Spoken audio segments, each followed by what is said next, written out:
Are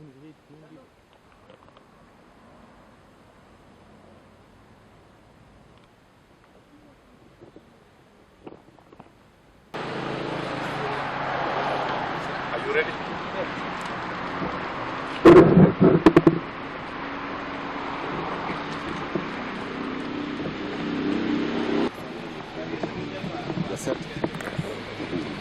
Mbele tena.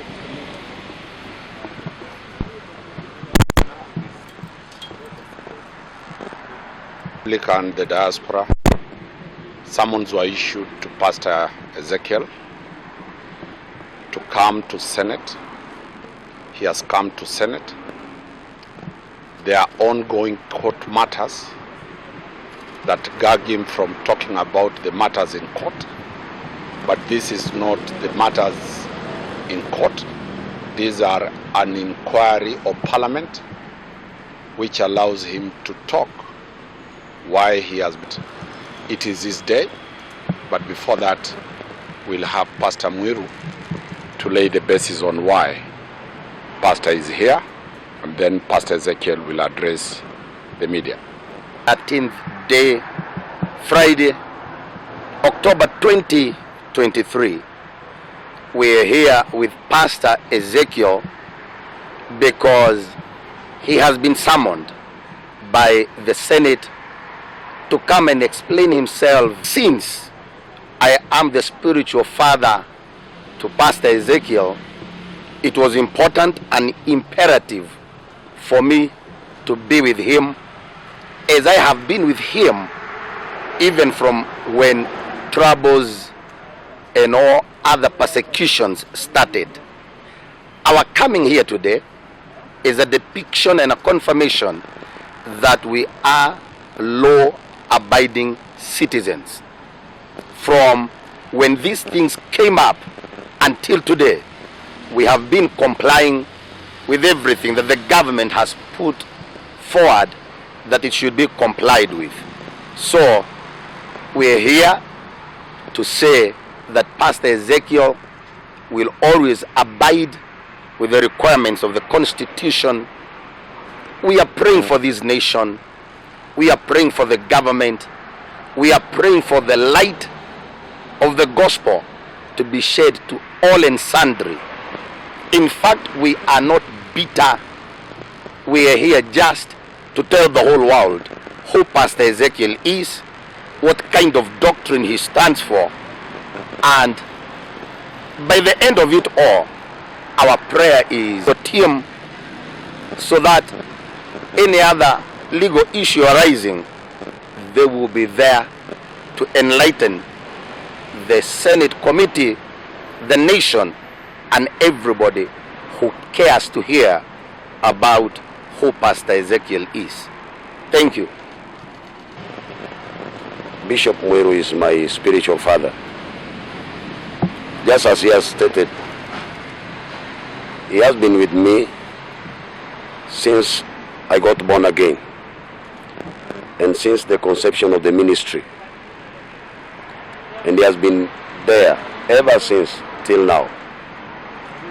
We know about the stories everywhere, but what is important is the cross, not even to the church.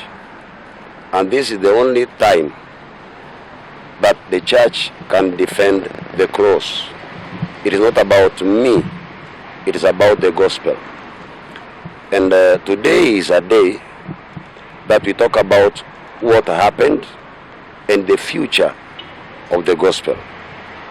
So just as my father has said, he has talked much, but if I try to say more beyond that, I might repeat myself or say something contrary.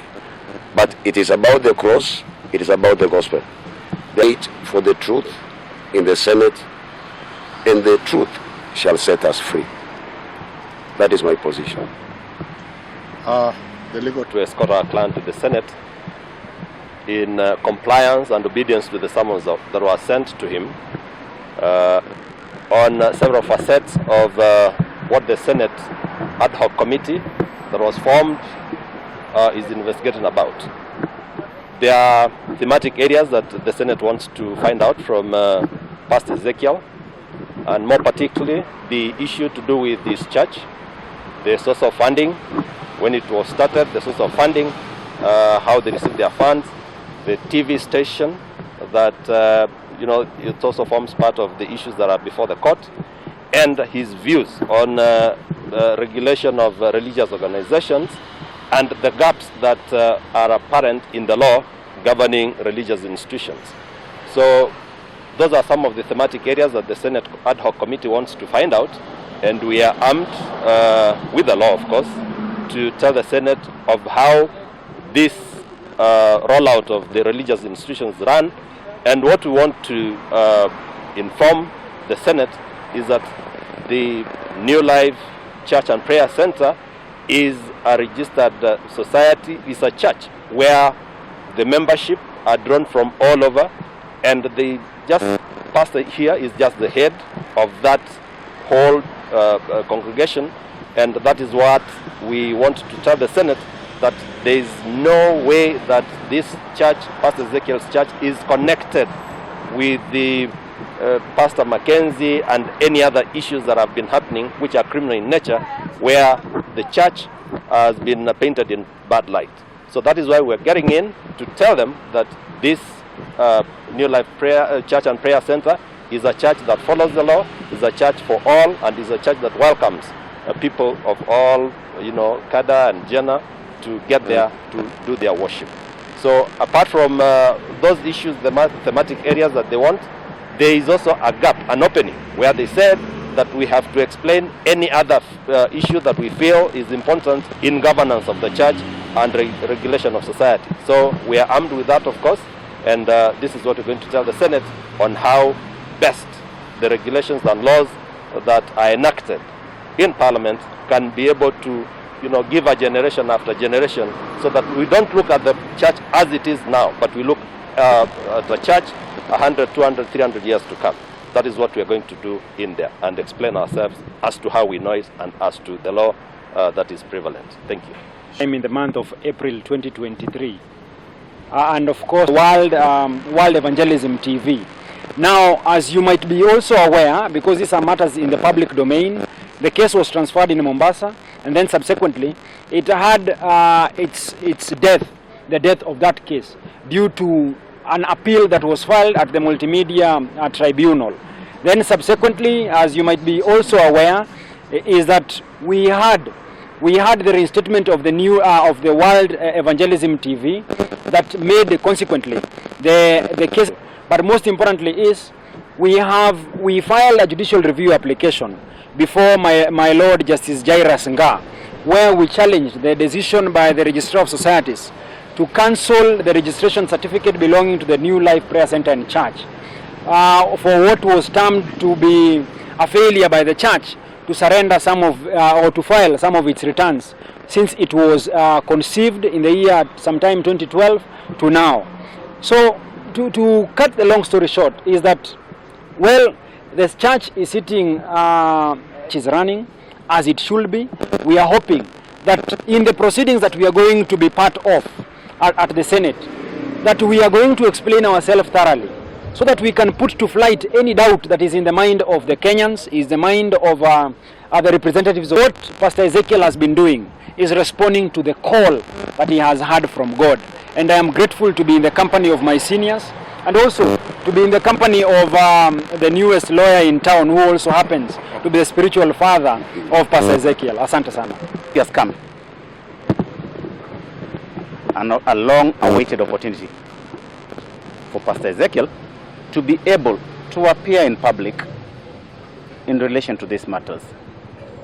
An amazing moment whereby he can be able to explain and answer questions regarding his church and its activities. A lot has been said.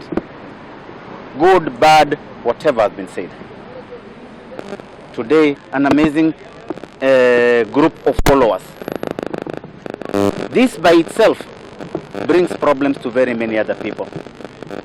Not because he intends to do so, but because of his good deeds. All the doubts, all the mudslinging today shall end. The opportunity has risen and we shall take advantage of it. That is what I can say at this particular moment. Pastor Ezekiel Ombok Odero. The country is saying Pastor Ezekiel Odero. He is not Pastor Mackenzie of SHAKAHOLA. Today in the Senate, Pastor Mackenzie of SHAKAHOLA will be in the Senate.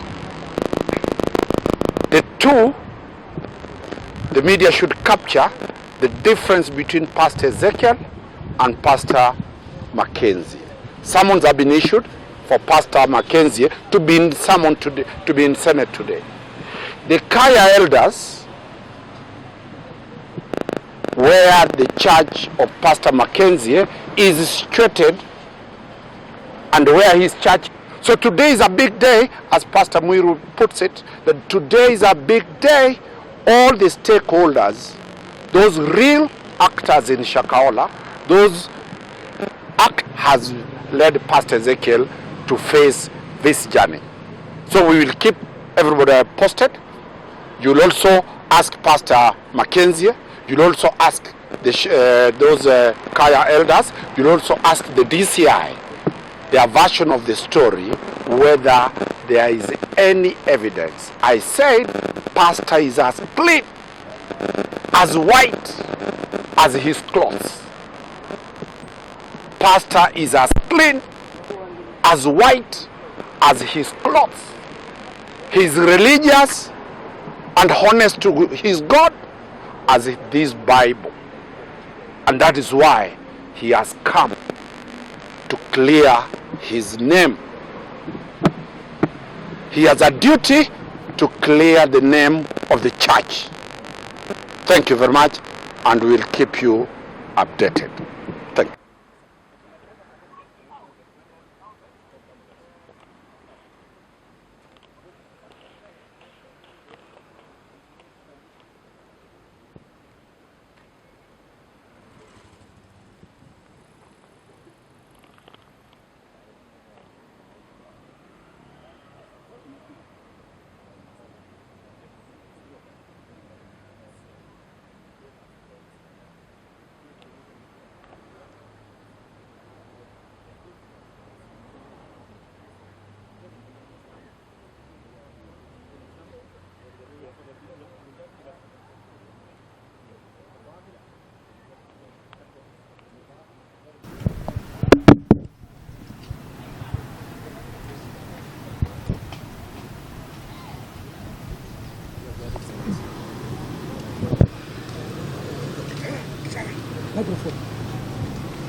One step ahead.